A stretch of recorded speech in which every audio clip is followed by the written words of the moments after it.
This study was the final piece of evidence showing that Amjevita, or ABP 501, is highly similar to the reference product Humira, or adalimumab, in the treatment of patients with moderate to severe plaque psoriasis.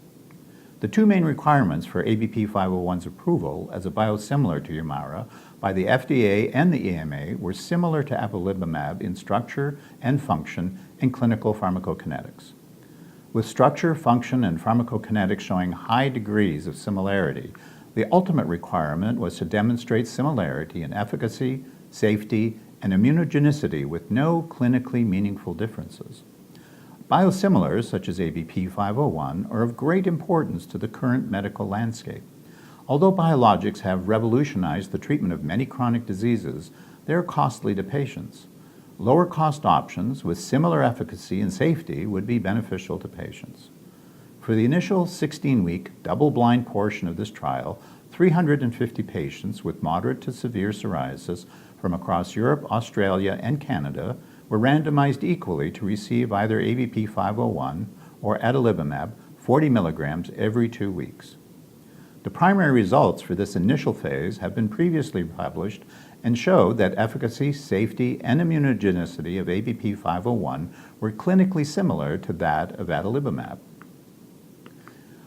Following completion of this initial phase, the transition phase of the trial began. At week 16, patients who had 50% or more improvement in Psoriasis Area and Severity Index, or PASI, score from baseline were eligible to continue into the transition phase of the study. Of these patients, 152 were continued on ABP 501 and 156 were re-randomized equally to either remain on adalimumab or undergo a single transition from adalimumab to ABP 501 for an additional 36 weeks. As discussed in the current manuscript, key efficacy assessments in the transition phase included % PASI improvement from baseline, PASI responders, and mean change in affected body surface area from baseline to week 16, 32, and 50. Safety was monitored via adverse events, and anti-drug antibodies were monitored to assess immunogenicity. For the re-randomized population, the mean % PASI improvement from baseline reached 86.6% to 88.2% in each group by week 16 and remained at 85.8% to 88.1% in each group through week 50. There were no significant differences in the percentage of PASI 50, 75, and 90 and 100 responders across the groups. The percentages of PASI 90 and 100 responders increased over time, reaching 59 to 66.7% for PASI 90 at week 50 and 32.8 to 34.8% for PASI 100. The changes from baseline and percentage of body surface area affected were similar across the re-randomized groups over time and ranged around a decrease in affected area of 20 to 25%. Adverse events were balanced across groups and no new safety signals were detected.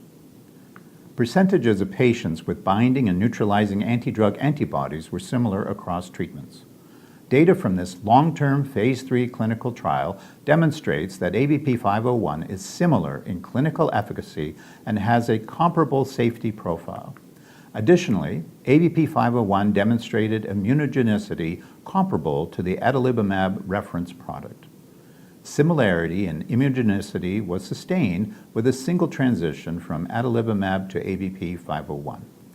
This is the first FDA and EMA-approved biosimilar to adalimumab and provides a possible future option for both patients and providers for the treatment of moderate to severe plaque psoriasis.